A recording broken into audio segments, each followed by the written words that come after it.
Welcome back friends. আগের tutorial মানে comparison operators আর বুলিয়ানস নিয়ে যখন আমরা ডিসকাস করছিলাম, সেটার এক্সারসাইজে আপনারা দেখেছিলেন যে আমরা ইফ এলস এই লজিকে কন্ট্রোল স্টেটমেন্টগুলো ইউজ করেছিলাম এবং বলেছিলাম যে পরের ফিউচার লেকচারে আমরা এটা সম্বন্ধে আরও ডিটেলসে জেনে নেব। তো আজকের সেশনে আমরা ইফ এলসটাতে আরও একটু ডিপ ডাইভ করবো, দেখে নেবো এটা সিনট্যাক্সটা কী, ইফ এলসটা কেন লাগে।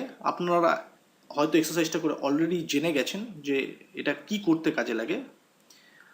তবু আমি এখানে আরও কয়েকটা এক্সাম্পল দিয়ে এই জিনিসটাকে আরও ক্লিয়ার করে দেবো যে কেন আমাদের ইফ এলস লাগে আর এটাকে লিখতে কি করে হয়।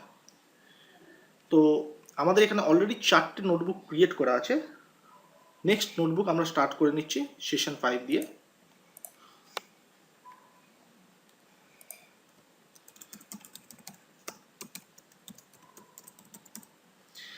এই সেশন 5 ইফ এলস নামে আমি একটা নোটবুক ক্রিয়েট করে রিনেম করে নিলাম। ইফ এলসটাকে ডেমনস্ট্রেট করার আগে আমরা জেনে নেব কতগুলো পার্ট আছে। আপনারা আগেই দেখেছেন এটার মধ্যে কন্ট্রোল স্টেটমেন্টের মধ্যে আমাদের মেনলি 3টে পার্ট আছে, ইফ, এলিফ আর এলস। এই ইফ, এলিফ আর এলস আমাকে ডিসাইড করতে কাজে লাগে যে আমি অ্যাট এনি পয়েন্ট অফ টাইমে কোনো কন্ডিশনকে যদি ট্রু হয় তাহলে আমরা করেসপন্ডিং তার সেট অফ ইনস্ট্রাকশনসগুলো ফলো করব। তো দেখে নিই, আমরা এখানে একটা ভেরিয়েবল ডিফাইন করে নিই var নামে, var ইজ ইকুয়াল টু 10। তো আমি একটা একটা করে আগে দেখে নিই যে আগে শুরু করে ইফ দিয়ে যে ইফটা কিভাবে আমরা লিখব। ইফটা লেখার জন্য সিনট্যাক্সটা খুব simple, if var double is equal to 10 হলে আমরা লিখব প্রিন্ট ভ্যালু ইজ 10। এটাকে যদি আমি এক্সিকিউট করি, ওকে আমি এখানে কোডস দিতে ভুলে গেছি, খুব এটা একটা কমন মিস্টেক, আপনাদের সঙ্গে হয়তো হয়ে থাকবে। তো একটা ভালো জিনিস যেটা আপনারা এখান থেকে দেখতে পাবেন যে কোড যদি আমরা দিতে ভুলে যাই তাহলে কি টাইপের এরার আছে, name value is not defined, কারণ ওটাকে অ্যাজ এ ভেরিয়েবল ও ট্রিট করছিল।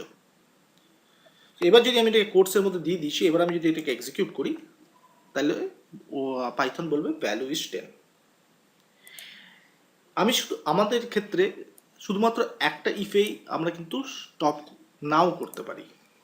যেমন আমি নেক্সট ইফ স্টেটমেন্ট লিখছি, কিন্তু এটার মধ্যে এই ইন্ডেন্টেশনটা যেটা ছিল সেটার মধ্যে নয়, আমি এটার বাইরে চলে গেলাম, দিয়ে নেক্সট যে মানে প্যারেন্ট ইন্ডেন্টেশন লেভেলটা ছিল ওইখানে আমরা লিখছি if var double is equal to 15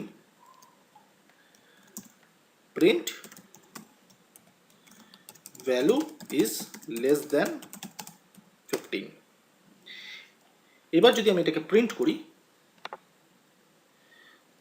sorry এটাকে ডবল ইকুয়াল টু হবে না, এটা হবে লেস দ্যান, তাহলে কিন্তু আমরা দেখব যে ভ্যালু ইজ লেস দ্যান 15টাও প্রিন্ট হয়ে যাচ্ছে। আমি যে মিস্টেকটা করেছিলাম এখানে ডাবল ইকুয়াল টু দিয়ে দিয়েছিলাম, আবার সেটাই করছি।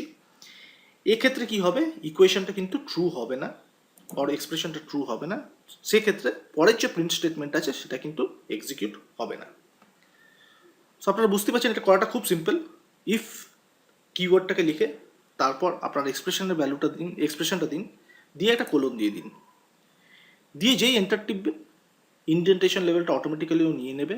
সেই ইন্ডেন্টেশন লেভেলে আপনাদের যা নেক্সট সেট অফ ইনস্ট্রাকশনস আছে আপনি সেইগুলো লিখতে পারেন। একটা কথা মনে রাখবেন যে এখানে কিন্তু ইন্ডেন্টেশনটা খুব ইম্পর্টেন্ট। মানে আমি যদি এরকম করি, দিয়ে যদি আমি ভ্যালুটাকে চেঞ্জ করি অ্যাজ 15, দিয়ে যদি আমি ওটাকে এক্সিকিউট করি, আপনারা দেখবেন যে অলদো সেকেন্ড কন্ডিশনটা true, var double equal to 15, right, second কন্ডিশনটা ট্রু হলেও আমাদের কিন্তু এই স্টেপটাতে প্রিন্ট স্টেটমেন্টটা কিছু আমাদেরকে প্রিন্ট করে দিচ্ছে না। তার কারণ হচ্ছে তার উপরের যে স্টেটমেন্টটা আছে সেটা ট্রু নয়। সো যদি এরকম কন্ডিশন থাকে যে আপনাদের নেস্টেড ইফ, এটাকে অ্যাকচুয়ালি বলা হয় নেস্টেড ইফ, এরকম নেস্টেড ইফ থাকে, আপনাদের এটা একটু চেক করে নিতে হবে যে পেরেন্ট যে কন্ডিশনটা আছে সেটা যেন ট্রু হয়, তাহলেই কিন্তু এর নিচের স্টেটমেন্টগুলোকে পাইথন জাজ করবে, নয়তো একদম এই পুরো জিনিসটাকে পাইথন নেগলেক্ট করে দেবে। এবার যদি মনে করুন আপনাদের মাল্টিপল কন্ডিশনস থাকে, মানে ধরুন 15 যেরকম এমন একটা নাম্বার যেটা 5 আর 3 দুটো দিয়ে ডিভিসেবল হয়, তো আমাকে যদি লিখতে হয়, চেক করতে হয় যে নাম্বারটা কি 5 আর 3 দুটো দিয়ে ডিভিসেবল, তাইলে আমরা এটাকে একটা স্টেটমেন্টের মধ্যে কি করে লিখব? তো তার জন্য আমাদের কি করতে হবে, আমরা এখানে ইফ দিলাম, ব্র্যাকেট খুললাম, where percentage 5 double is equal to 0 and where percentage 3 double is equal to 0, print number is divisible by both 5 and 3। এটাকে যদি আমি এক্সিকিউট করে নিই তাহলে দেখতে পাবো যে কন্ডিশন দুটো ট্রু, যেহেতু সেই জন্যে আমার প্রিন্ট স্টেটমেন্টটা কিন্তু এই স্ট্রিংটাকে প্রিন্ট করে দিয়েছে। আর এরপর আমি ডেমনস্ট্রেট করার জন্য আমি জাস্ট ভ্যারের ভ্যালুটা চেঞ্জ করে দিয়ে কি করব, 20 মানে হচ্ছে এটা 5 দিয়ে ডিভিসেবল বাট 3 দিয়ে কিন্তু নয়। এবার যদি সেটা হয় তাহলে আমাদের এক্সপ্রেশনটা কি আসতে পারে, আপনার ভিডিওটা এখানে পজ করে একবার ভাবতে পারেন যে এটার আউটপুটটা কি হবে, তারপর আপনি ভিডিওটাকে কন্টিনিউ করে সলিউশনটা চেক করে নেবেন। তো এবার আমি সলিউশনের দিকে চলে যাচ্ছি। আমি যদি এটাকে রান করি, এই কিন্তু আমায় কিছুই প্রিন্ট করলো না। যদি কেনতে যাই, সেটার কারণ হলো where কিন্তু 5 দিয়ে ডিভিজিবল বাট 3 দিয়ে নয়, কিন্তু যেহেতু আমরা এখানে অ্যান্ড দিয়ে একটা অপারেটর ইউজ করেছি, অ্যান্ড অপারেটর এই দুটো কন্ডিশনকে জয়েন করার জন্যে, সেই জন্যে এর মানেটা হচ্ছে এই কন্ডিশনটাকেও ট্রু হতে হবে, তারপর এই কন্ডিশনটাকেও ট্রু হতে হবে, তাহলেই কিন্তু নিচের স্টেটমেন্টটা এক্সিকিউট হবে, এলস হবে না। এর জায়গায় আমি যদি অল লিখতাম তাহলে কিন্তু প্রিন্ট স্টেটমেন্টটা আমাদের এই স্ট্রিংটাকে প্রিন্ট করে দেখিয়ে দিত। যদি আমার এখানে লেখাটা একটু ভুল হচ্ছে, ইজ ডিভিসেবল বাই, এখানে তাহলে হয়ে যাবে আইদার 5 or 3। ওকে, সিমিলারলি আমি 3 এর জন্য একটা দেখিয়ে দিচ্ছি, যেরকম 18 is divisible by 3 but not by 5, এটাও কিন্তু আমাদের এক্সিকিউট হয়ে যাবে। সিমিলারলি এটাকে যদি আবার আমি রিভার্ট ব্যাক করে দিই টু অ্যান্ড, এটা কিন্তু প্রিন্ট করবে না, যদিও এটা 3 দিয়ে ডিভিসেবল। এমনি করে আপনারা মাল্টিপল কন্ডিশনসকে জয়েন করতে পারেন। ওকে, এবার যেটাতে চলে যাব সেটা হচ্ছে নেস্টেড ইফ এলস। আচ্ছা, সেটাতে যাওয়ার আগে একবার দেখে নিই এলস হলে কি। এতক্ষণ আমরা ডিসকাস করছিলাম ইফ, যদি কোনো কন্ডিশন ট্রু হয় তাহলে এটা করো, কিন্তু এটা নিয়ে এখন ডিসকাস করিনি আর যদি কন্ডিশনটা ট্রু না হয় তাহলে কি করব। তো সেটার জন্য আমরা কি করব, আমরা এখানে শুধু একটা এলস পার্ট লিখে দেবো, প্রিন্ট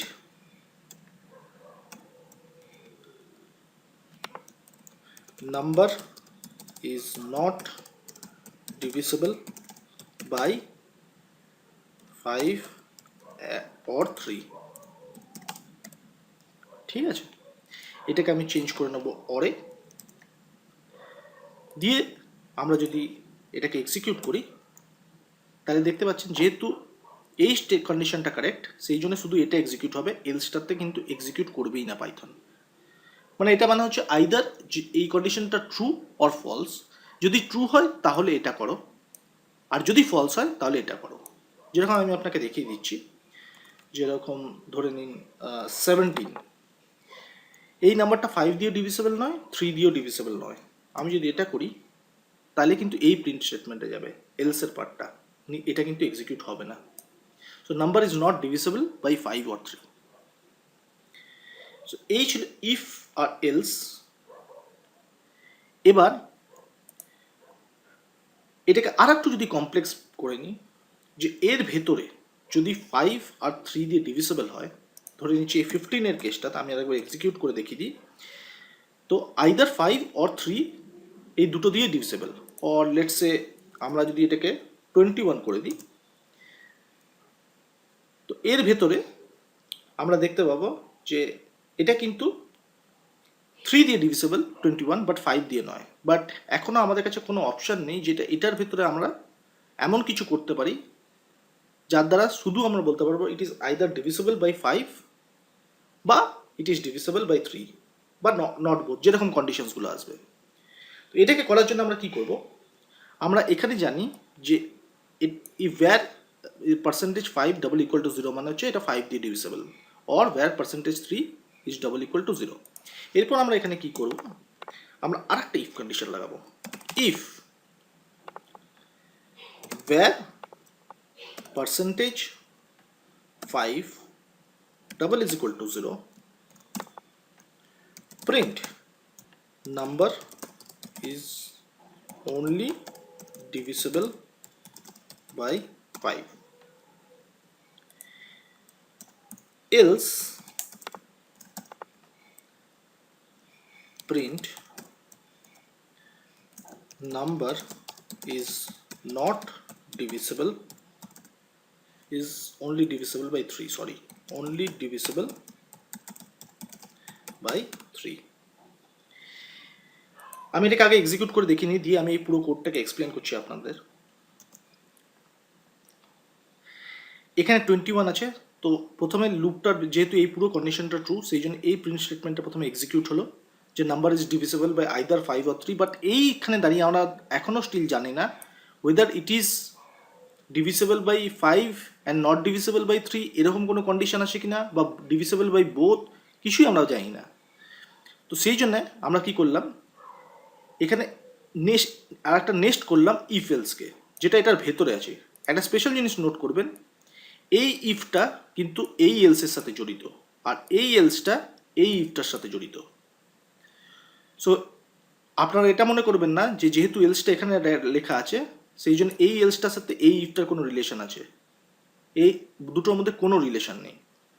সো একটা অ্যানালজি বলতে গেলে এইভাবে বলতে হবে, সেম ইন্ডেন্টেশন লেভেলে যদি ইফ আর এলস থাকে তাহলে তাদেরকে ভেবে নেবে হাজব্যান্ড ওয়াইফ। ইফটা হচ্ছে হাজব্যান্ড, এলসটা হচ্ছে ওয়াইফ, কিন্তু provided they are in same indent level. এটা যদি আর একটা হাজব্যান্ড হয় ইফ, তার সঙ্গে অন্য ওয়াইফের সঙ্গে গুলিয়ে ফেললে চলবে না, মারাত্মক কেস হয়ে যাবে। সো এ যদি হাজব্যান্ড হয়, এ হচ্ছে তার ওয়াইফ, আর ইনি যদি হাজব্যান্ড হয়, ইনি হচ্ছেন তার ওয়াইফ। ওকে, সো এই নেক্সটেড কেসের মধ্যে আমরা কিন্তু আর একটা যেটা দেখতে পেলাম, ইফের ভেতর আরও আমরা ইফ লিখতে পারি, আর এটা এইভাবে কাজ করে। আচ্ছা, এইখানে তো ঠিক আছে। এবার আমি যদি 21-এর জায়গায় আমি যদি 20 করে দিই, তাহলে কি দেখব, number is divisible by either 5 or 3, দিয়ে লিখছে number is only divisible by 5। এবার হোয়াট অ্যাবাউট 15? 15 এমন একটা নাম্বার যেটা 5 আর 3 দুটো দিয়ে ডিভিসেবল। তো আমি যদি এটাকে এক্সিকিউট করি তাহলে দেখতে পাবো যেহেতু প্রথম কন্ডিশনটা ট্রু হয়ে যাচ্ছে 5 দিয়ে ডিভিসেবল, সেই জন্যে ও এই স্টেটমেন্টটাকে প্রিন্ট করে দিচ্ছে, এলসটাতে যাচ্ছেই না। So what is the way, যে আমরা যদি এরকম একটা নাম্বার পাই যেটা 5 আর 3 দুটো দিয়ে ডিভিসেবল, তাহলে আমরা কিন্তু প্রিন্ট করব it is divisible by both 5 and 3।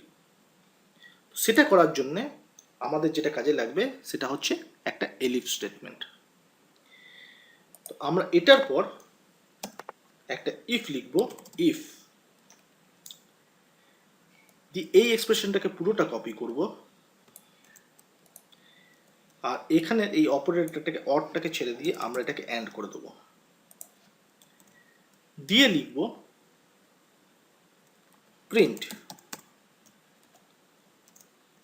number is divisible by both 3 and 5. এবার যদি আমি এটাকে এক্সিকিউট করি তাহলে দেখতে পাচ্ছি প্রথমে ওর দেখলো নাম্বার ইজ এই কন্ডিশনটা প্রথমে ট্রু হলো যে it is both divisible by either 5 or 3 দিয়ে এই প্রিন্ট স্টেটমেন্টটাকে এক্সিকিউট করলো। তারপর অ্যান্ড কন্ডিশনটাকে চেক করলো, number is divisible by both 3 and 5 দিয়ে এই প্রিন্ট স্টেটমেন্টটাকে এক্সিকিউট করলো। তারপরে যেটা এলো সেটা হচ্ছে এই স্টেটমেন্টটা, এইটা আমাদের কাছে একটা additional line, number is only divisible by 5। So আমি এটা চাই না, মানে যখন দুটো দিয়েই ডিভিসেবল তখন আমি চাই না যে ও এই জিনিসটাকে প্রিন্ট করুক। এটার জন্য কি করতে হবে, এটার জন্য আমাদের এই ইফটাকে শুধু এলিফে চেঞ্জ করে দিতে হবে। এলিফ মানে হচ্ছে যদি এই কন্ডিশনটা কোনোভাবে ট্রু হয়ে যায় তাহলে এই দুটোকে ও এক্সিকিউট করবেই না, আর যদি কোনোভাবে এটাকে ট্রু না হয় তাহলে এই কন্ডিশনটাতে গিয়ে ও আবার চেক করবে, দিয়ে যদি এটা ট্রু হয়ে যায় তাহলে এলসে চলে যাবে। এর নিচে যদি আরও এলিফ থাকতো, কোনোভাবে যদি এটা ট্রু হয়ে যেত বাকি এলিফগুলোকে নেগলেক্ট করে একদম ডাইরেক্ট এটা এলসটাতে মানে এলসটাকে তো এক্সিকিউট করবেই না, কারণ এর যে কোনো একটা কন্ডিশন ট্রু হবে। সো একদম ডাইরেক্ট নেক্সট এই পার্টটাতে চলে আসতো। এটাতেও ইনফ্যাক্ট আসতো না, তার কারণ হচ্ছে যে আমরা আগে একটা ইফ স্টেটমেন্ট এখানে ট্রু হয়ে গেছে, সো প্রোগ্রামটা ওইখানেই এন্ড হয়ে যেত। আমরা এটাকে চালিয়ে আগে একবার দেখে নিই যে কি হচ্ছে। দেখতে পাচ্ছেন যে এখান থেকে কিন্তু নাম্বারটা সরে গেল, মানে এই লাইনটা সরে গেল। তার কারণ হচ্ছে যে এই কন্ডিশনটা যেহেতু ট্রু হয়ে গেল প্রথম কন্ডিশনটা, পরের কন্ডিশনগুলোকে কিন্তু নেগলেক্ট করে দিল। এই হচ্ছে ইফ, এলিফ আর এলসের গল্প। সো আগে যে অ্যানালজিটা দিয়েছিলাম if or else husband wife, এলিফকে আপনারা ধরে নিতে পারেন যে তার চিলড্রেন, তো সেই জন্য তারা একই ইন্ডেন্টেশন লেভেলে আছে। আর এই তিনটে যেহেতু সেম ইন্ডেন্টেশন লেভেলে আছে, আইদার ইফ ট্রু হবে, অর এলিফ ট্রু হবে, অর এলস ট্রু হবে। আশা করি আপনাদের বোঝাতে পেরেছি। এবার যেটা আপনাদের করতে হবে সেটা হচ্ছে আমরা একটা এক্সারসাইজ করব এই কন্ট্রোল স্টেটমেন্টের ওপরে। টাস্কটা আমি লিখে দিচ্ছি। টাস্কটা অনেকটা আগের মতোই সিমিলার।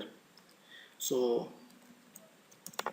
এইখানে স্টেটমেন্টটা যদি আমরা লিখে দিই, take a string input from the user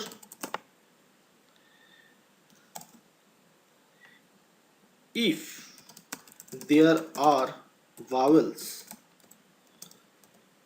a, e, I, o, u, এই লেটারগুলো যদি ওই স্ট্রিংটায় থাকে is present inside the input, then print that vowels are present in that string। শুধু সেটা করলেই হবে না, মানে এই স্ট্রিংটা যেটা ইউজার দেবে সেটার মধ্যে আমরা চেক করবো যে এই IOU আছে কিনা, বা ধরে নিচ্ছি এখন শুধু আমরা এটাকেই দেখছি এ আছে কিনা। তো যদি এ থাকে তাহলে আমরা প্রিন্ট করব যে ইউজার যে ইনপুটটা দিয়েছে সেটার মধ্যে এ আছে, that print that a is present in that string, else if h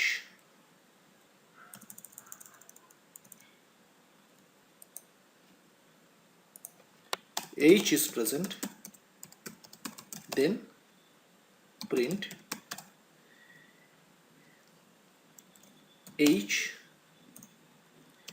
is present in the string. If both are present, then print both A and H is present in the string. Finally, if neither A nor H is present in the string, then print A and H is not present in the string. So টাস্কটা খুব simple, আমি আরেকবার explain করে দিই। আমাদের ইউজারের কাছ থেকে একটা ইনপুট নিতে হবে, দিয়ে সেখানে দেখতে হবে আইদার এ অর এইচ আছে কিনা। যদি এ আর এইচ থাকে তাহলে আমাদের প্রিন্ট করতে হবে both A and H is present in the string. যদি শুধু এ থাকে তাহলে only A is present in the string. যদি শুধু H থাকে তাহলে only H is present in the string. আর যদি কিছুই না থাকে তাহলে লিখতে হবে A and H is not present in the string. খুব সিম্পল এক্সারসাইজ। তো আপনারা এখানে ভিডিওটাকে পজ করুন, দিয়ে এটাকে ট্রাই করার চেষ্টা করুন। যদি আটকে যায় তাহলে ভিডিওটাকে কন্টিনিউ করুন, আর এলস আপনারা যদি করে নিয়ে থাকেন এই এক্সারসাইজটা খুব ইজিলি, কংগ্রাচুলেশনস। একবার শুধু দেখে নিন যে আমাদের যে সলিউশন সেটার সাথে আপনার মিলছে কিনা। এবার আমি চলে যাব সলিউশনের দিকে। সো যেটা করতে হবে সেটা হচ্ছে স্ট্রিং বলে একটা ভেরিয়েবল নেব, দিয়ে সেটাকে ইউজারের কাছ থেকে ইনপুট নেব, enter a string.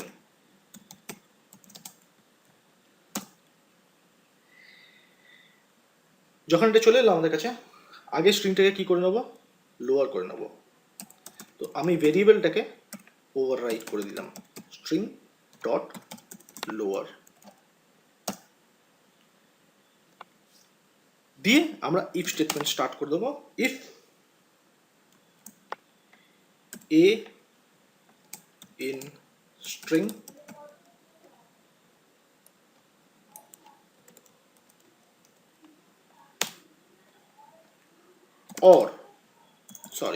and H in string, print both A and H is present in the string, elif A in string,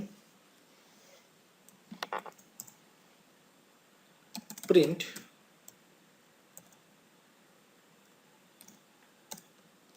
A is present in the string,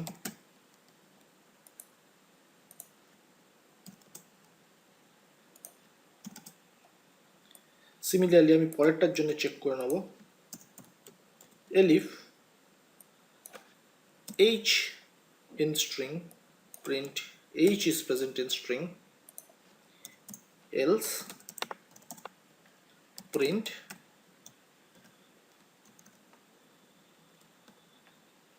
কি বলে লিখেছিলাম এখানে, A and H is not present in the string. এবার কোডটা চালিয়ে দেখে নিই। প্রথমে আমি কি দেবো, হরিয়ানা। আমরা দেখতে পাচ্ছি কারেক্টলি এটা ডিফাইন বলে দিয়েছে যে both A and H is present in the string. এবার আমি কি দেবো, Assam, A is present in the string. এবার H দিয়ে আমি কি দেবো, hello, H is present in the string, correctly দেখাচ্ছে। ফাইনাল লাস্ট যেটা আছে সেটাকে আমরা টেস্ট করে নেবো একবার, যেখানে A আর H কিছুই থাকবে না।